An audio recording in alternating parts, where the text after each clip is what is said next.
Sa kaugnay na balita, dahil sa naranasang mabibigat na daloy ng trapiko sa ilang pangunahing kalsada sa Camarines Sur, agad na kumilos ang PNP Bicol sa pangunguna ni Police Brigadier General Andre Perez Tizon, Regional Director, upang magpatupad ng mga hakbang na layong maibsan ang mga suliranin.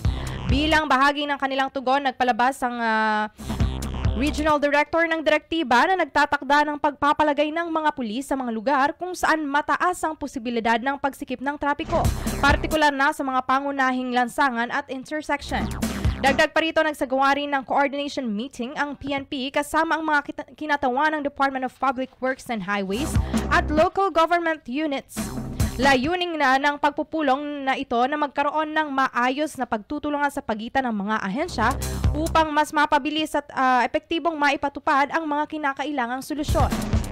Kabilang sa mga tinalakay ang mga potensyal na alternatibong ruta, pagpapabuti ng traffic management systems at agarang pagsasagawa ng road clearing operations sa mga lugar na may sagabal sa kalsada.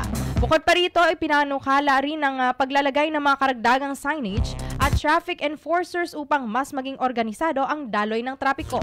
Samantala, ang hakbang na ito aniya ng PNP Bicol ay patunay umano ng dedikasyon sa pagbibigay ng agarang serbisyo sa publiko at pagtugon sa mga hamon sa komunidad. Sa pamamagitan umano ng masinsinang koordinasyon sa iba't ibang sektor, layon din nitong mapabuti ang sitwasyon ng trapiko at masigurong ligtas at maginhawa ang paglalakbay ng mga motorista at manlalakbay sa rehiyon, lalo na ngayong holiday season.